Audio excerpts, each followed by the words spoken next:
el espíritu de cierta gente y de cierta generación de jóvenes que se la jugaron. Que las mujeres salían a gritar a la calle y a luchar por sus derechos.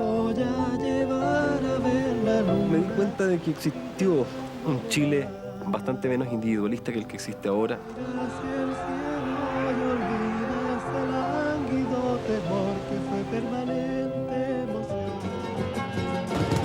¡Acción!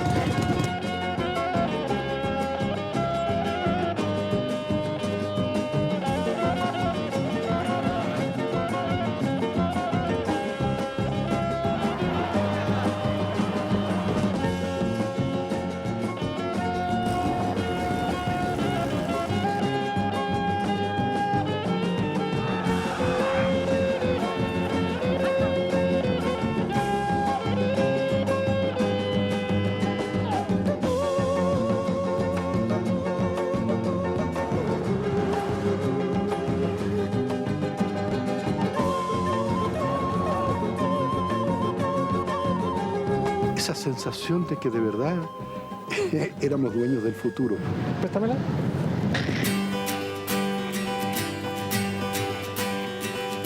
Bajo un monte lleno de miedo y ambiciones, siempre debe haber ese algo que no muere. Si al mirar la vida lo hacemos con optimismo, veremos que en ella hay tantos amores. El mundo está cambiando y cambiará más. Carlos. Ahí están todos.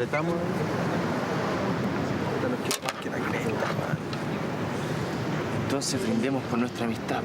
Quiero brindar porque nunca más tengamos miedo. A nada. Ni a nada. Al final estamos solos. No, Cristóbal. Nos tenemos a nosotros. Y a nuestros sueños. Yo siento que están pasando muchas cosas. Siento que el mundo está cambiando. En ese mundo yo quiero paz. Yo quiero la luna. Pero eso es imposible, Cristóbal. Por eso mismo, porque es imposible, yo también quiero la luna. ¿Por la luna?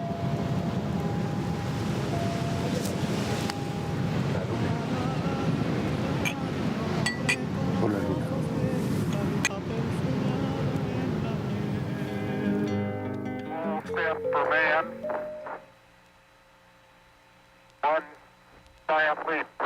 Lo de ir a la luna fue algo tan locamente mágico. Yo recuerdo que miraba la pantalla y lloraba como una imbécil y veía a Armstrong. La tierra es azul, la tierra es azul. Yo decía, no puede ser. ¿Cómo va a ser la tierra azul? Tiene que ser café, café con verde. ¿Cómo va a ser azul la tierra? Están pisando la luna y tú veías la luna y ¿cuándo se van a caer estos huevones?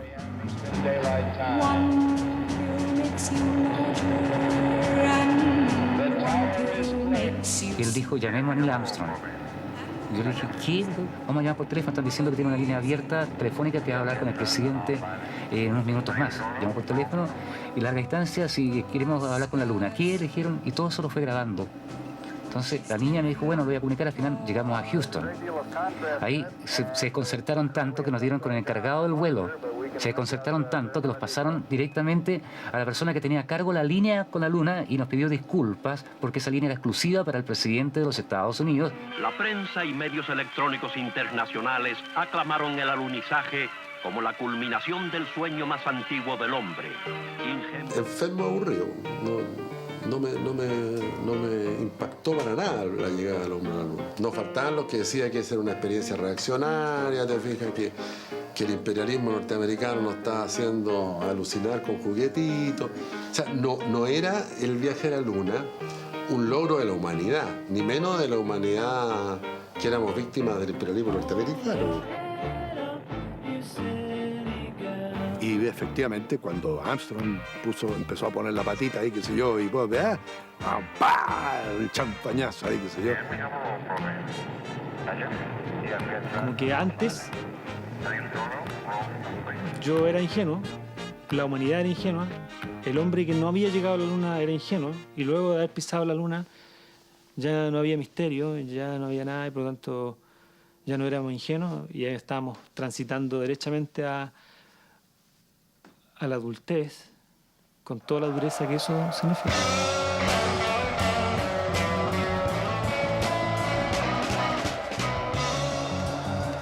Nosotros tomamos conciencia que éramos personas cuando teníamos 16, 17 años. Entonces, ese choque generacional es lo que trata de recoger esta historia que no está tan lejana de la historia actual de Chile.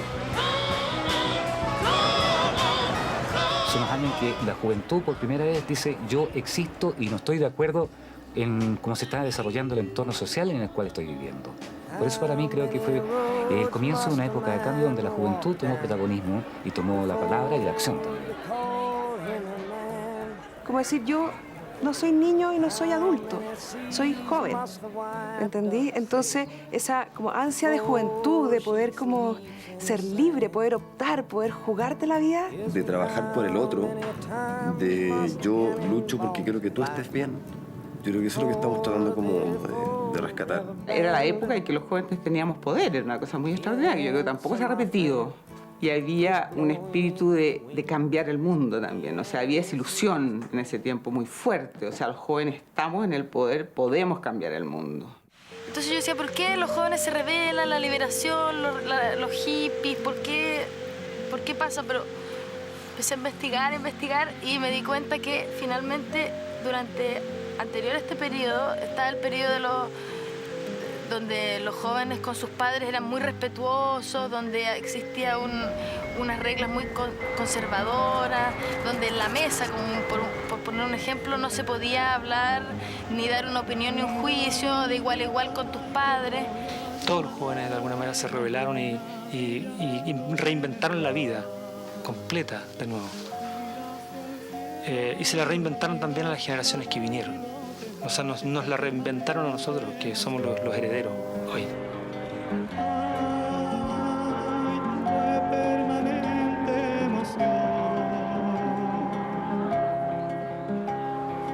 Para la hija de un hombre con ojos de cristal y papel sellado en la piel.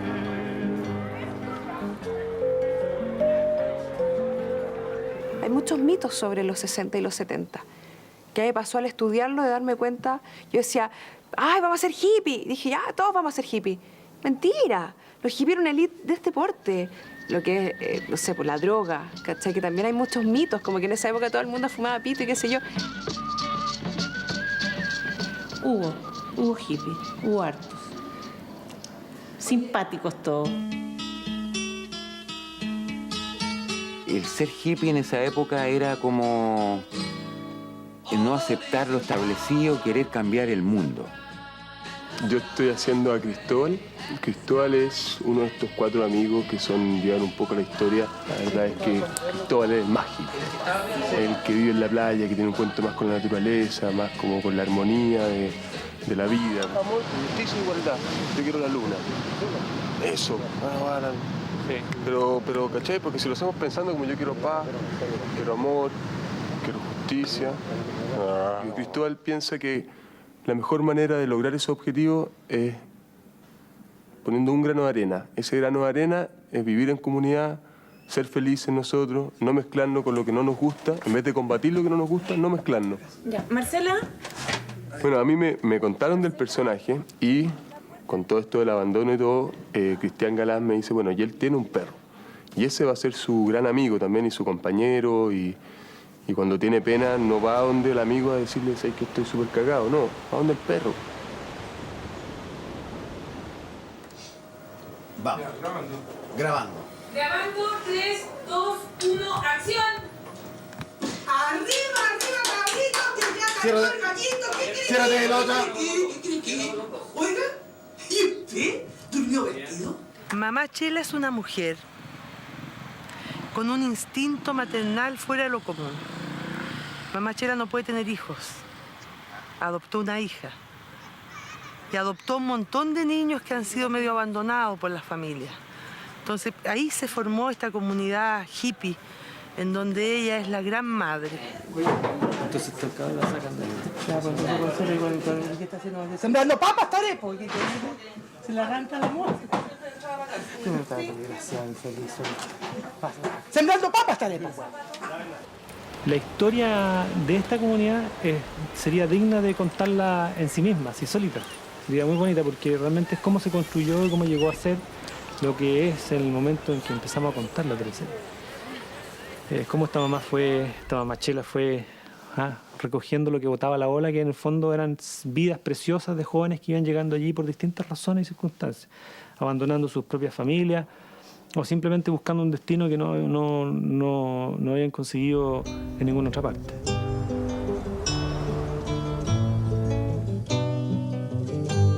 Los Blobs no era solamente un grupo musical, era también fue como una forma de vida, ¿no? Y fue una experiencia de vivir en comunidad. Bueno, para mí, yo creo que fue quizás la experiencia humana sí, más enriquecedora de toda mi vida, porque yo era hijo único además, o sea, nunca había tenido hermanos, entonces no sabía mucho lo que era compartir, ¿te fijas? Y la verdad es que en esto fue, para mí, o sea, de repente tenía, no sé, 65, 70 hermanos. O sea, era francamente como una tribu, te fijas. El espíritu y el deseo era compartir y nunca sentí que hubiera envidia, por decirte. Nunca nos robamos, nadie se robaba nada de nadie. Era muy delicioso y te hablo que de repente eran pocas personas, eran 10 o 20, pero de repente eran 100 y de repente eran 300 o más. Un buen día decidimos andar todos desnudos, para nosotros, ¿no? O sea, la idea era dentro de la casa, no era una cuestión así como expansiva, digamos. Y la verdad es que fue una experiencia maravillosa, o sea, fue re divertido porque empezaron a salir cada uno de su pieza, pero como súper tímidos, te fijas, y como miraban y quién estaba afuera y toda la cosa. Y de repente estábamos sencillamente todos desnudos. Y te digo que fue una cuestión fantástica, fantástica.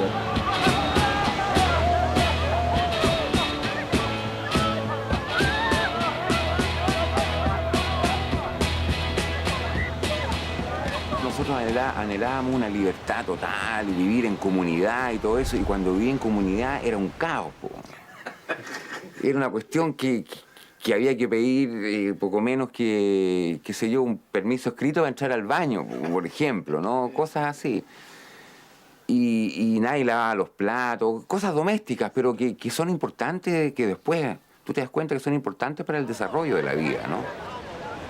La diferencia quizás entre el movimiento hippie norteamericano y el nuestro es que en el movimiento hippie norteamericano había como mucha consecuencia, es decir, los tipos, claro, andaban a lo mejor vestiduras estrafalarias, te fijas, todo, pero lo que hay eran unos capos, eran tipos muy preparados.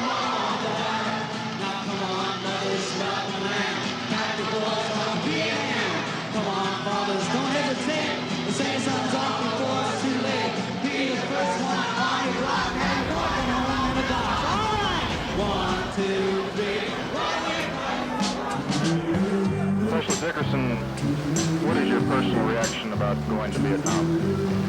Well, I'm trained as the rest of the men in the Cav Division and all the rest of the Army to go wherever we are needed. And I feel we are trained and ready to meet the enemy in any part of the world.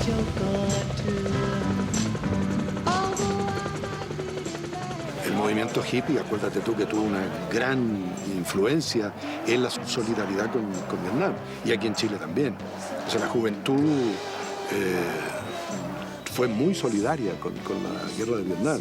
Hippies o no hippies, digamos, o sea, todo el mundo... porque es que era tan evidente, además, que qué diablo andaban haciendo los gringos allá, o sea... Había un sentimiento antibélico. Entonces, los jóvenes estaban muriendo en Vietnam. No solo los del lado de allá, sino que también los del lado de acá y los del más allá y los del otro lado. Todos estaban muriendo en Vietnam. Y esos cabros dicen, bueno, ¿por qué tengo que morir yo por esto? Y empiezan a quemar las tarjetas de reclutamiento. O sea, es una rebeldía contra un sistema que nadie discutía, que todos lo acataban. Vayan los niños al matadero. ¿verdad? Llorarán los padres, pero los niños tenían que ir a defender la democracia. ¿Qué es democracia para un vietnamita en los años 70? Un tazón de arroz. ¿Qué es democracia para un norteamericano en los años 70? ¿Una cuenta en el banco? Fuimos a la calle con la guerra de Vietnam. Yo fui a la calle, yo con toda la gente de la universidad. ¿Quién va a querer una guerra? Si los que más perdieron fueron los norteamericanos. A todos esos cabros, esos lolitos. ¿Y qué devolvieron a gente que son parias en su propio país? Que, no sé, ¿qué conseguiste tú?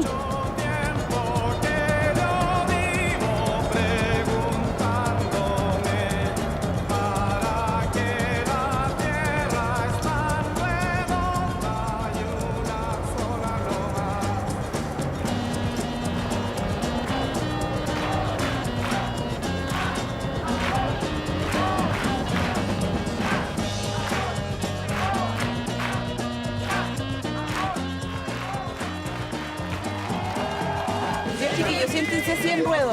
Usted, 1, 2, 3, aquí.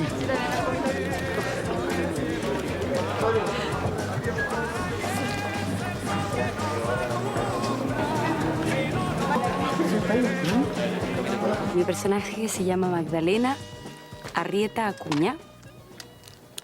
Tiene 22 años. Entró recién a estudiar literatura en esta universidad.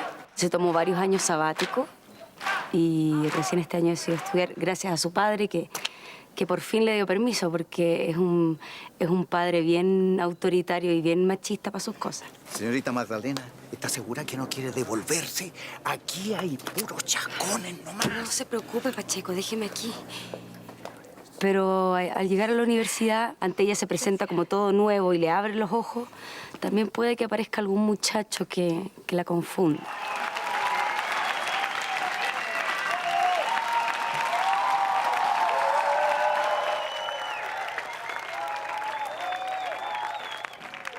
Dos luceros que cuando los abro.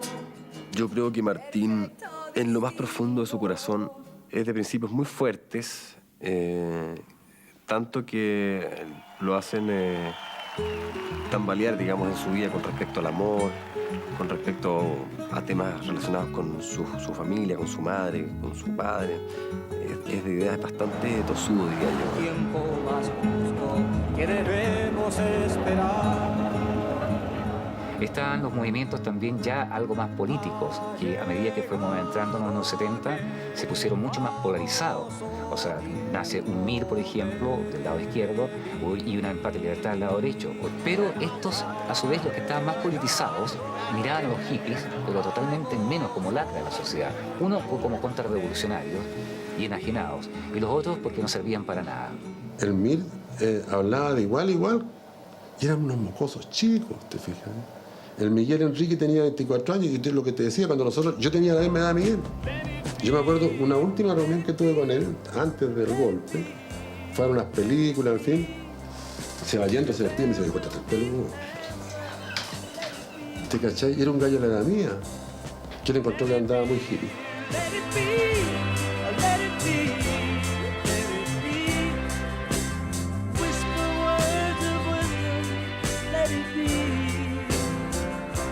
La izquierda militante a la cual yo pertenecí era mundo oficial.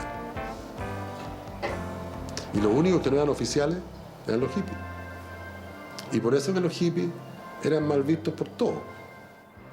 Yo creo que la derecha conservadora chilena, ¿cierto?, ultramontana, sin duda que veía el hipismo y a toda esta juventud que buscaba a través de esa protesta, si tú quieres, contestataria, los miraban con muy malos ojos. Los veían como unos depravados, unas especies de degenerados sexuales que lo único que les interesaba era el consumo de droga ilimitada y el sexo igualmente ilimitado. Entonces, había ese estereotipo en un sector de la sociedad chilena, sin duda.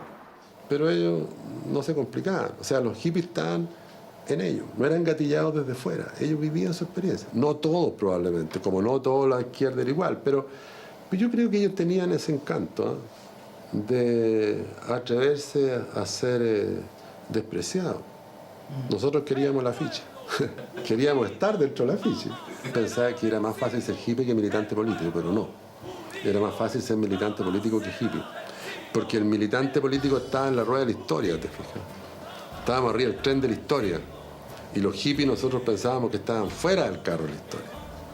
Y la verdad que estábamos todos agarrados de distintos vehículos.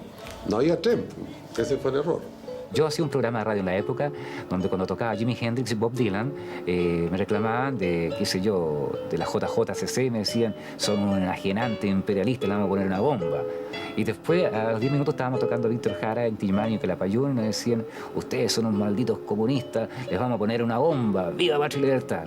Todos queríamos la revolución, todos queríamos un cambio estructural, económico, político, social. Chile fue un país de andrajos. Ese es el problema.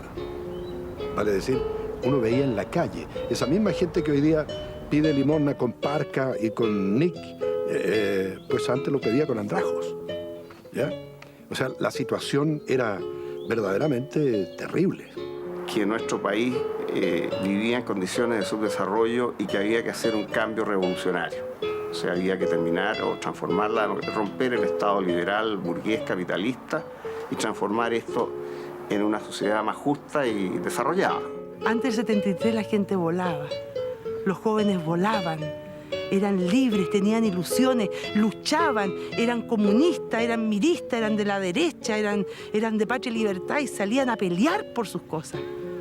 Salían a pelear por lo que ellos querían. No importa que hubiera boche, no importa, pero ahora nada, da lo mismo.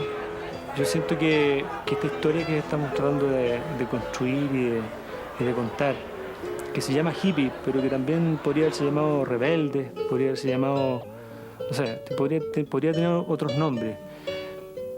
Pero lo principal es el espíritu de una época, el espíritu de cierta gente y de cierta generación de jóvenes que tuvieron una entrega muy especial en sus vidas, que fueron generosos, que se la jugaron.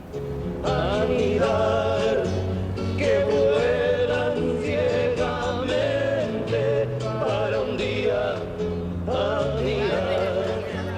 Estas manos enredamos.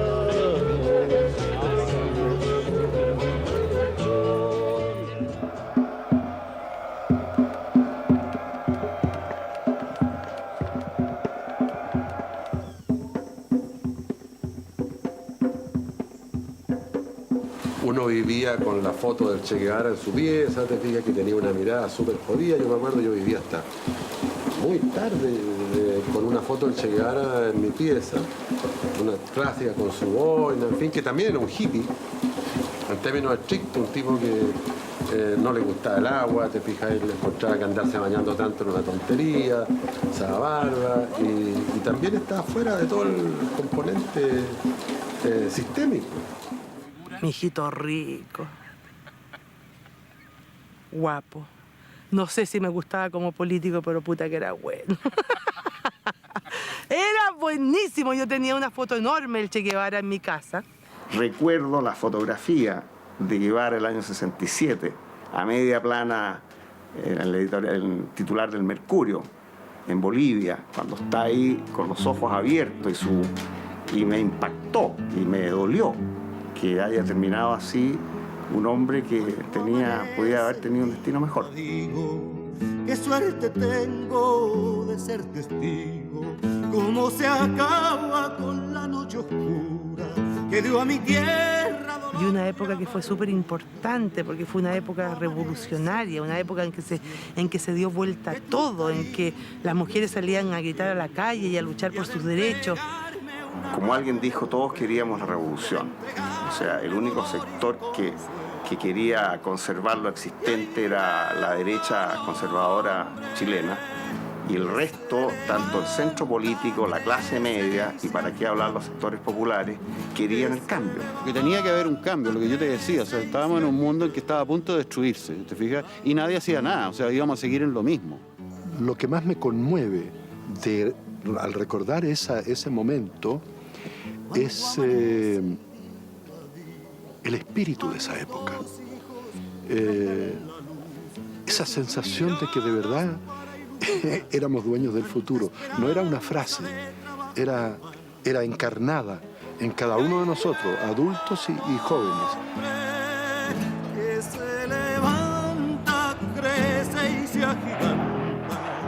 Que se levanta, crece y se agiganta.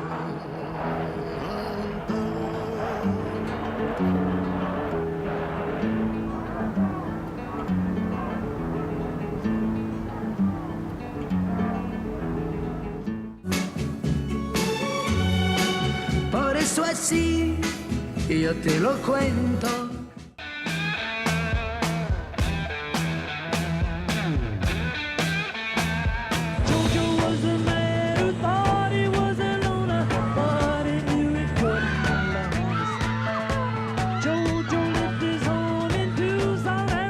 La entretención máxima era escuchar radio.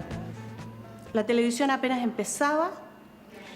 Piensa tú que llegó el año 62 con el Mundial y la revista Ritmo aglutinó a la juventud en torno a los ídolos, que era un fenómeno que en esa época se venía dando en todas partes del mundo. La revista Ritmo interpretaba un poco lo que la gente joven quería. Y yo pienso, fíjate, que les dio la posibilidad a la juventud de tomar un rol mucho más preponderante que lo que había sido en años anteriores. La culpa fue mía, pues no pensé que yo aún te quería. Te perdí. Me mira desde un rincón del avión. Me regala cigarrillos, caramelos de miel. Se echaron la aguja, acá. Oye, no me quiere, yo no noto que no le hice nada. ¿Qué le pasó al tocadisco? No nos podemos quedar sin música. ¡Pedro! ¡Apaga la transistor! ¡Ah! Un minuto de silencio por la aguja que murió. Ya no. No, si no pasó nada, son puras pelusas, yo lo arreglo. ¡Gringo, vamos! ¡Ahí viene el gol! ¡Ahí viene el gol! ¡Ahí viene el gol! ¡Ahí viene! Una muchacha y una guitarra. ¡Apaguen ese argentino! ¡Córtenla! ¡Pues ya! ¡Necesito la aguja! Nunca me han desfalcado. Siempre cantando, siempre bailando. Yo quisiera morir de cara al cielo sobre este suelo en el que yo nací. No quiero que me lloren cuando me vaya la eternidad. En esa época fue los años de gloria de Rafael, de Adamo, de Hervé Vilar, o sea, de los europeos estos, y latinoamericanos estaba fuerte Leonardo, el 71, el éxito de Leonardo Fabio con Fuiste mío un verano. Fuiste mío un verano, solamente un verano. Yo no olvido la plaza, ni aquel viejo café, ni aquel pájaro herido en tibias a media voz. Por eso así yo te lo cuento y te lo canto. En un principio no hubo grupos pelucones en Chile de verdad. Yo diría que los pioneros en cierta forma fueron los Jokers aquí en nuestro país, ¿ya? En ese sentido, en esa línea, anglo.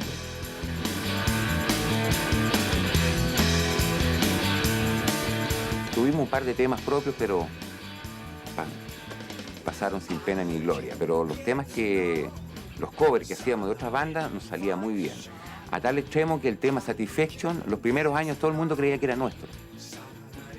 Después, cuando salieron los Rolling Stones en Chile, ahí se dieron cuenta, oye, no es nada de los Jokers ese tema, es de los Rolling Stones. Pero les sale súper bien a los Jokers. Los Jaivas eran, por otro lado, una manifestación muy concreta de esta hibridación que vivía la época, ¿te cachai? El rock, la música étnica, el hipismo y la izquierda. Los Jaivas cruzaban todos esos elementos, ¿te fijas? Ellos eran izquierda, pero eran hippies.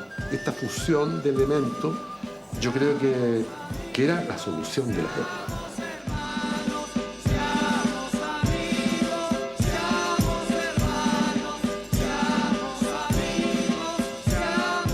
O yo sigo estudiando o me voy en gira. Y me era mucho más rico ir en la gira, con toda esta parafernalia que significa 2 buses llenos de instrumentos y llenos de músicos y cantantes y humoristas, qué sé yo.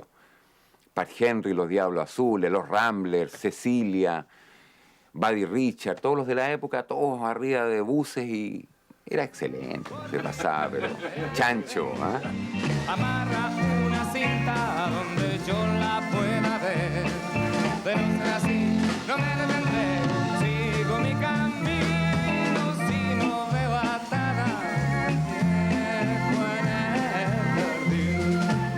Agua Turbia fue un grupo que se formó en Estados Unidos y fue incomprendido en Chile en aquella época, porque estábamos tan polarizados, como te decía. Ellos sí que realmente vivieron la época hippie.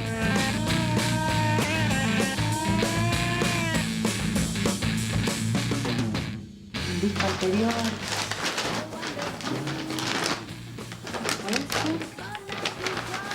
Ah, aquí tengo la portada de la segunda, mira aquí.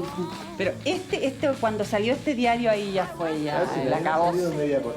Yo nunca supe lo que pasó por los Edward por la cabeza al autorizar esta foto, fíjate. No sé, el editor no sé quién era del diario, pero le debemos haber gustado. En marzo del 70 eso. Y estaba re bonita que tengo, no tenía celulite, tenía todo en su lugar.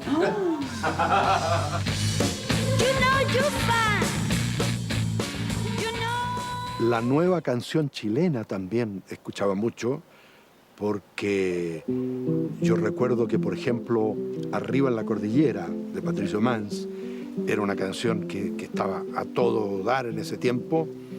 El Cigarrito, de Víctor Jara, también, porque esas dos canciones eran canciones que se tocaban en los aparatos estos que había en los cafés, en los Bullitzer. Eso era por primera vez que estaba sucediendo con la música chilena. Eso antes no sucedía. Voy a hacerme un cigarrito, ¿acaso tengo tabaco? Si no... El ser joven en los 60 era básicamente ser estudiante universitario. No había una identidad. El joven obrero era obrero. Se define por ser obrero, no por ser joven. Es decir, tiene los mismos problemas que el viejo, la mujer, el hombre obrero. El paradigma de la juventud, estamos hablando de una minoría, es ser estudiante universitario.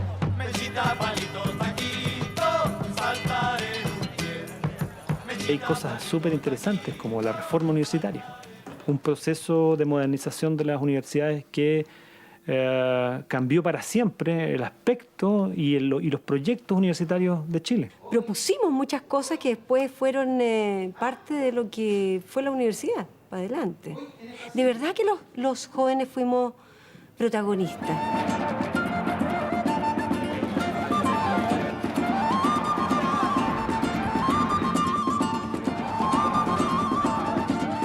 El Pollo Solar, que era presidente de la Federación de Estudiantes de la Católica, debe haber tenido 21 o 22, era estudiante de medicina.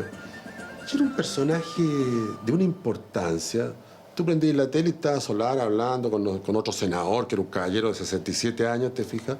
Y la posibilidad concreta de construir una... Precioso personaje, de mucho sentido social y bastante carismático, bastante iluminado. Se dice la verdad, el rector está impidiendo todo el cambio, entonces se decide que la única fórmula es hacer la toma.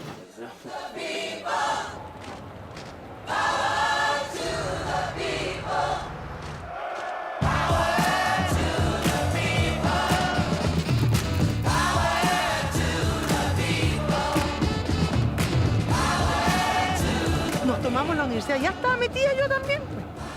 La Católica, tomando la Universidad Católica, protestando por muchas cosas, abriéndose espacio los jóvenes que estábamos todavía así como enquilosados con los papás, como que el Estado hablaba por uno. Entonces estábamos abriendo espacios y no nos gusta esto, señor. Aquí el rector tenemos que nosotros nombrarlo, no ustedes. Cuando leíamos a Miguel Ángel Solar y él decía que este es un país en que llueve mucho pero no cae agua. ¿Me entendí? Y en esta época, los jóvenes que estaban en la universidad en esta época, en el fondo producen que comience a caer agua en Chile.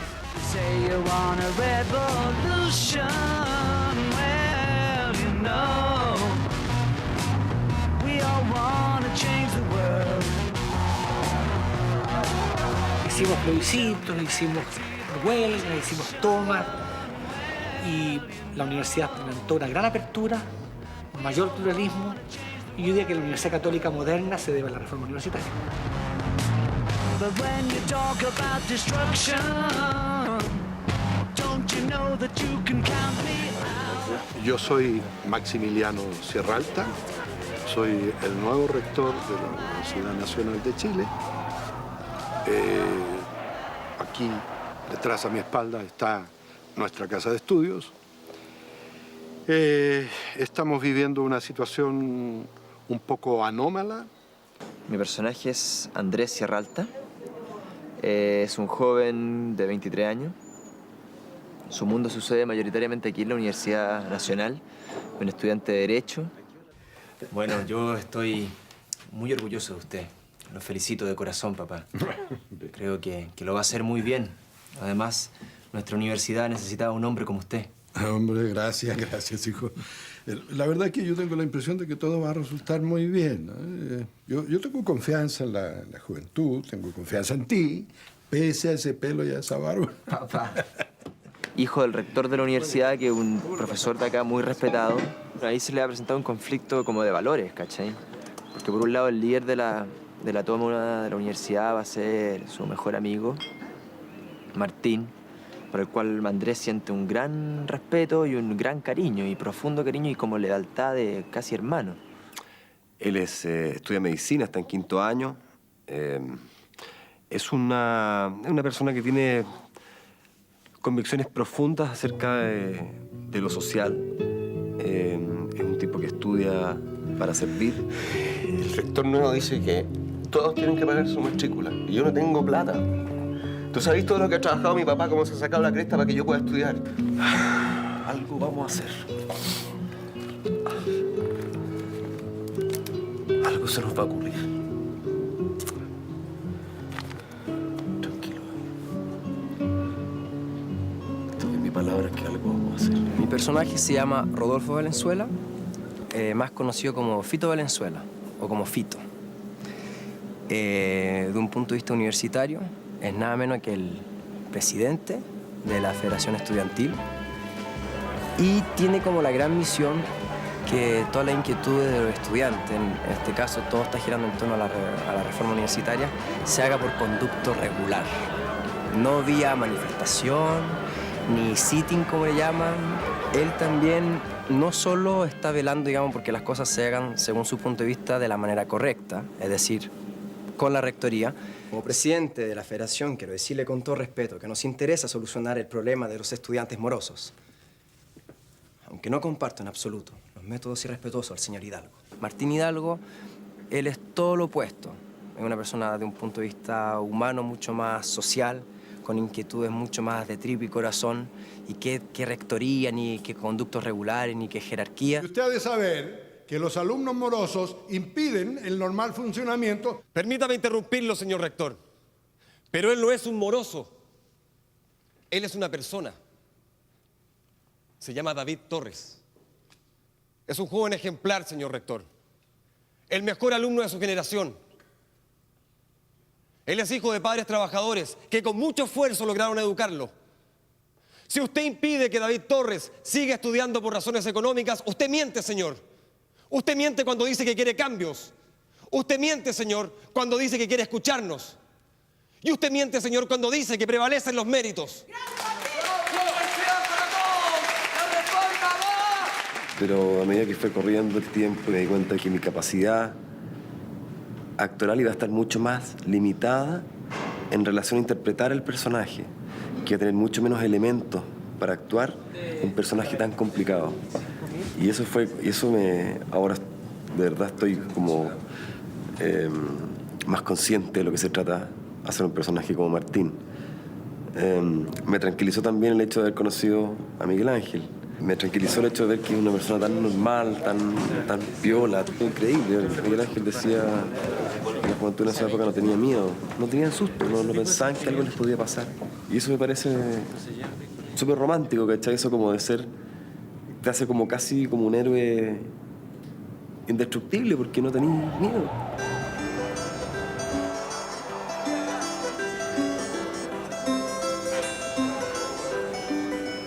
El derecho de vivir, poeta. Yo creo que más que reflejar lo que uno fue en ese minuto, uno tiene que tomar lo que en ese minuto existió para darle utilidad hoy día.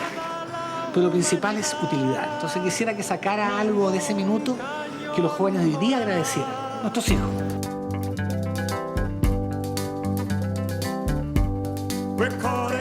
Hay todo un despertar de cosas nuevas. La moda cambia. El ser humano, es decir, para un padre ver al hijo con los pelos hasta aquí, por favor, eso era ya... nos empezamos a preocupar. Aquí se habla mucho del metrosexual. ¿Pero qué era? Si en esa época andábamos con unos pantalones, empezó la coquetería masculina por vestirse de alguna manera determinada, por tener un pelo parecido a cómo usaban las mujeres en esa época. Gracias al ejemplo de los Beatles, las patillas de Elvis Presley y los movimientos de Elvis Presley. Teníamos páginas de moda donde se mostraba lo que, bueno, lo que todas usábamos, la minifalda en su grado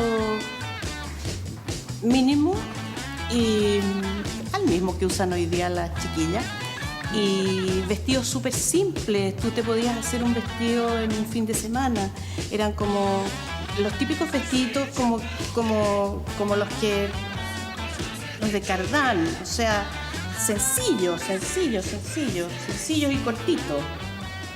¿Te fijas? Ahora las Lolas se veían un poco como divertidas. Vamos a hacer poquita pechuga, porque en esa época las mujeres voluptuosas no se usaban.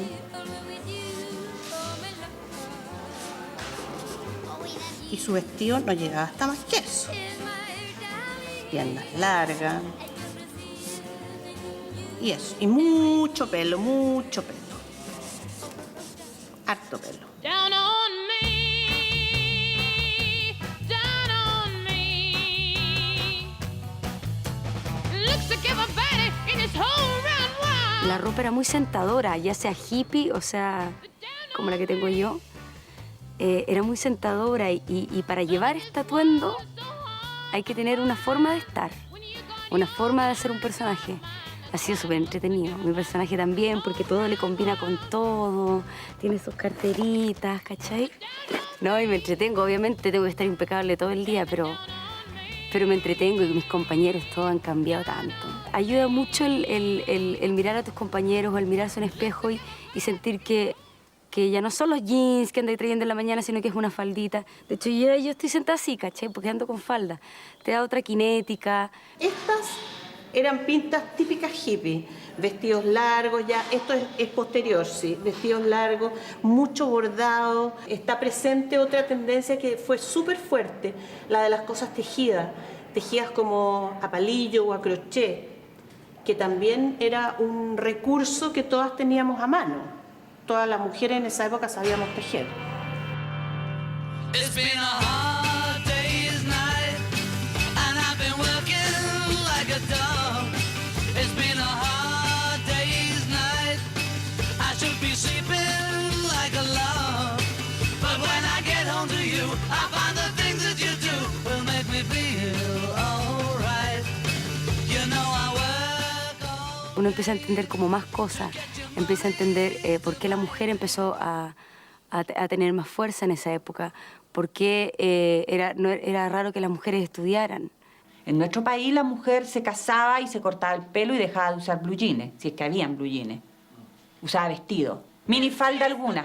Bueno, yo usaba minifalda, ya te digo, siempre iba un poco en la contra. Era la época de la píldora anticonceptiva. La mujer empezaba a ser dueña, un poco dueña de su sexualidad y mucho más libre de lo que había sido antes, con muchas más armas, como para empezar a salir, te fijas, de un mundo que había sido gris, que había sido dominado y que había sido gobernado por los hombres. Lo que nos diéramos cuenta es que éramos esclavas. Fíjate que teníamos un patrón, un jefe, te fijas, al cual teníamos que hacerle caso y que eso era injusto, porque no éramos menos, te fijas, no éramos menos de ninguna manera, éramos iguales. Entonces esta situación de esclavitud, de sujeción al hombre, era absurda. Siento que me tocó un rol maravilloso. ¿Te fijas? Que lo que me estaba pasando a mí, poderlo expresar y poder con eso decirle a todas las mujeres, aquí estamos, nos está pasando a todas lo mismo, tenemos que hacer un cambio. No podemos seguir viviendo de esa manera, con esa rabia.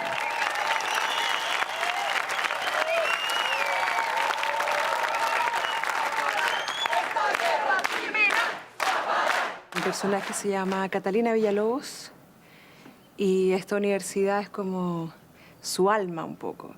Aquí está todo como sus emociones, todas las cosas las evoca dentro de la universidad, todos los derechos de los universitarios y la lucha y la cosa activista y toda la revolución y toda la energía, ella la vuelca en la universidad. Entonces, súper importante aquí todo. Es maravilloso, me gusta mucho. Y en las multitudes al hombre que yo amo. Ella está súper enamorada, mucho, de alguien que no sabe, el otro no sabe que ella está muy enamorada y es su gran amigo. Siento que las mujeres lo pasaron mal y en esta época empezaron a pronunciarse y empezaron a soñar y empezaron a enamorarse de verdad, no porque lo que la familia dijera que era el elegido. Eso fue lo que más me conmovió y más me alegró. Eso es lo que más como que... Esa es una de las cosas que esta teleserie va a dejar, que yo agradezco que se recuerden. Las mujeres estaban incorporándose, no estaban en sus casas mirando cómo hacían las cosas los hombres. O sea, era una época en que las mujeres ya estaban despiertas, diría yo, en términos de su fuerza, y que tenían que estar en el mundo y no quedarse encerradas con sus niños. Y obviamente también te das cuenta que lo que somos nosotros hoy día es mucho gracias a las penas que tuvieron que sufrir los otros pobres peleándose con todo el mundo. Así que, gracias.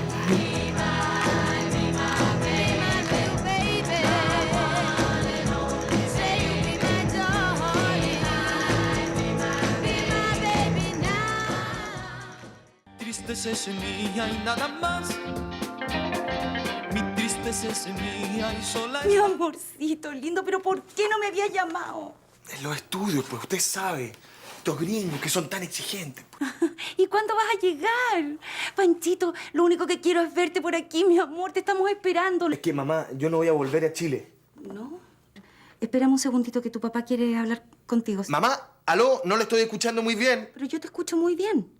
Sí, espera un poquito. Espera que tu papá quiere hablar contigo. Parece que se está cortando la comunicación. Aló, mamá, la quiero mucho, la quiero mucho, la quiero mucho. Mi personaje es Pancho, es José Francisco Arrieta, alias Pancho. Él es el hijo de una familia conservadora, acomodada, de Santiago de los 60. Se cortó.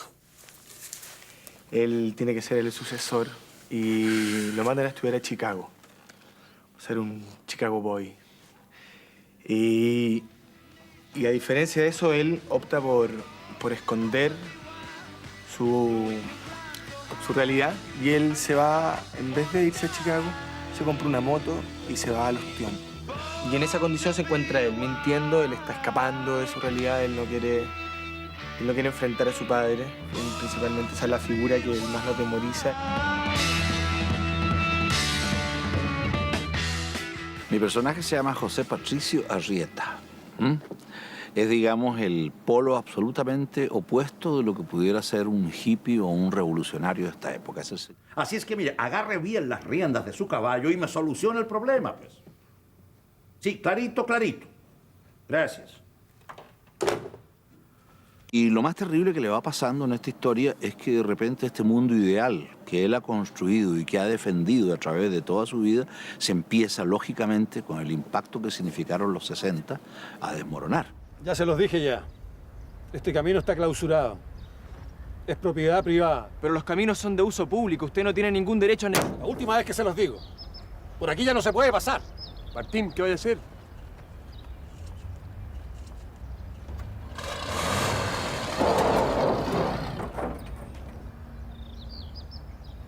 ¡Bájate de ahí, chascón de mierda!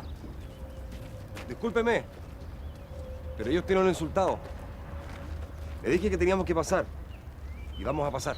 La autoridad era el gran tema. Es decir, cómo en un mundo que está cambiando rápidamente, ¿ya? En donde los jóvenes están adquiriendo protagonismo muy preponderante dentro de la sociedad, cómo esos padres intentan mantener esa autoridad, esa voz de autoridad con los hijos, y cómo los hijos los mandan a la mierda. Y ese gran mar de fondo que nosotros estamos contando, es decir, son confrontaciones generacionales.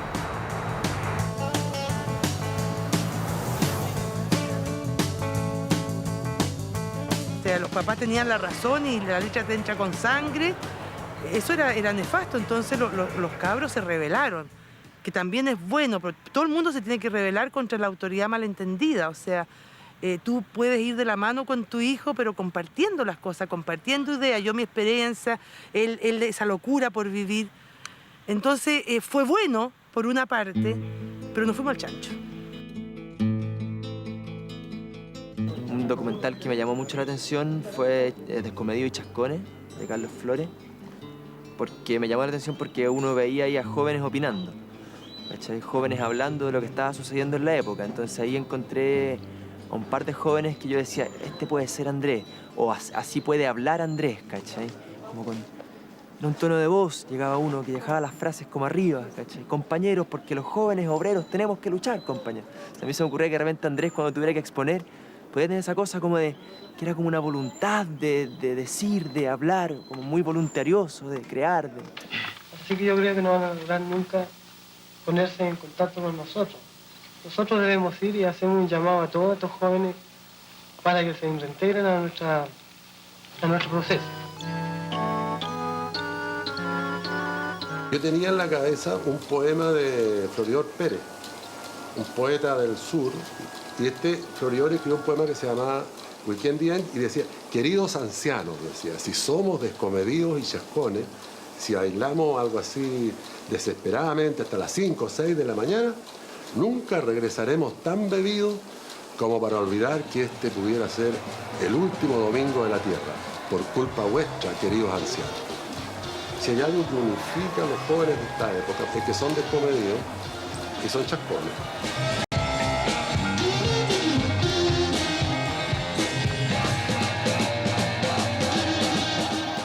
Todavía sigo soñando y todavía sigo creyendo en un mundo mejor, aunque para muchos sea un viejo estúpido o un hippie trasnochado, como dijeron por ahí. Es esa cosa de darle al otro la libertad que necesita, de respetar ese metro cuadrado y de ir con la verdad. No importa cómo. A pesar de muchas cosas, aunque quede tu pega, te saquen de la pega, no te llamen más, pero vais de frente. Vais de frente y yo todavía peleo por esas utopías y cosas que no... Todavía soy peleadora. Me di cuenta de que existió un Chile bastante menos individualista que el que existe ahora, que había un Chile donde los jóvenes eran protagonistas y que la llevaban un poco por sus sueños, por sus convicciones. No tengo arrepentimiento, todo lo contrario, encuentro que fue lo mejor que pudimos hacer en esa época. Yo sigo pensando que teníamos la razón, sigo pensando que nosotros teníamos la razón, sigo pensando que luchábamos por un sistema más humano, por un sistema donde colocaba al ser humano en el centro de la balanza. La libertad. No ha vuelto nunca. Yo creo que lo que más echo de menos es esa sensación de no tener nada y de tenerlo todo. Pienso que de pronto una teleserie como esta nos va a dar una imagen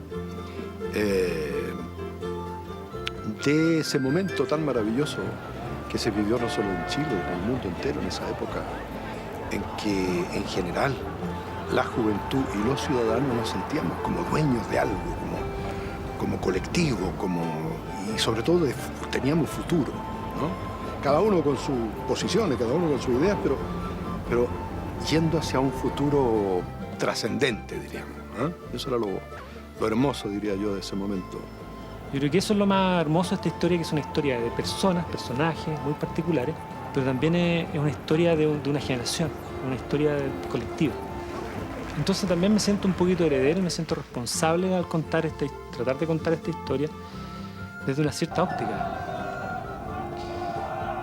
que tiene que ver con las grandes luchas del ser humano por darle sentido a la existencia, por darle sentido a la vida.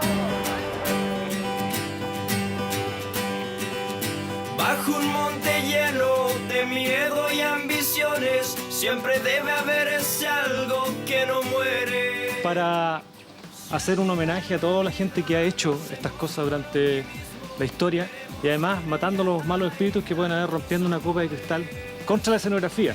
La vamos a romper aquí, le toca al director hacerlo, yo lo hago en nombre de todos ustedes. Les deseo lo mejor, las mejores vibras y que matemos y espantemos todos los fantasmas que tengamos con esta pequeña ceremonia, además de agradecimiento a la oportunidad que tenemos de hacer esta pega que es tan maravillosa y apasionante. ¡Salud a todos! ¡Salud! El aplauso, arriba.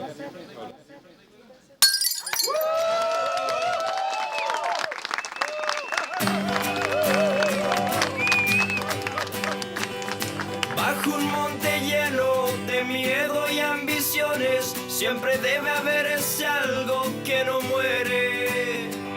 Si al mirar la vida lo hacemos con optimismo, veremos que en ella hay tantos amores.